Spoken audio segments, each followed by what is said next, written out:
Three candidates are running to be Missoula's next mayor.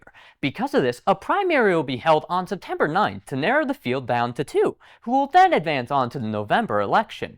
I sat down with each of the candidates and asked them a wide range of questions, from the city's budget to how they plan to address the city's homeless and unhoused residents. We start with Brandi Atanasoff, a longtime Missoula resident with no political background. Here's what she had to say about why she thinks she's the right candidate for mayor. I'm running for mayor because I grew up here and I grew up with everybody in this community, and we recently went through a huge growth spurt that has brought a lot of stress on.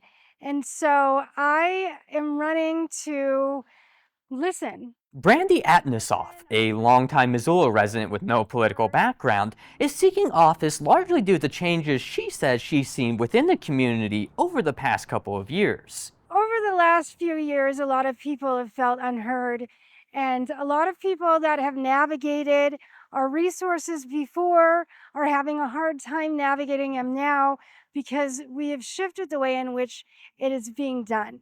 And so a lot of what I've been doing within this campaign has been listening to the community talk about the issues that they're having navigating the new structure within the community and how it has harmed their ability to get to resources and utilize resources like they used to. Atanasoff also says that she is looking to address how the city of Missoula uses tax increment financing, or TIF, a system that typically goes hand in hand with the Missoula Redevelopment Agency. Broadly speaking, TIF is typically used to fund infrastructure for new developments within the city. Honestly, we are all talking about decreasing taxes and how much taxes we spend, and the TIF funds are meant to increase property value and bring in more tax revenue, which is exactly opposite of what the town is trying to do right now. She says that in order to address how TIF funds are used, she would sit down with different city departments on day one to try and determine the best path forward, largely by taking a look at the city's budget.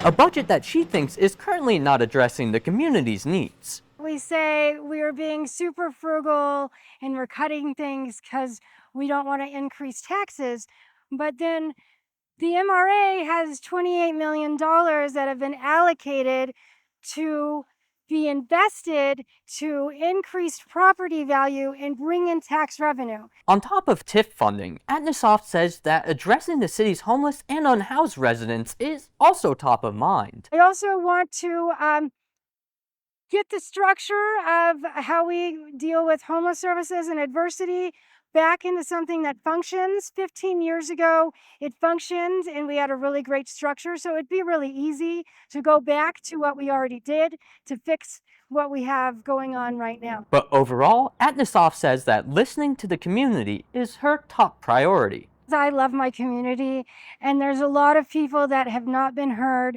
and there are a lot of people that are going into situations like the people in the trailer courts right now that they need to be seen.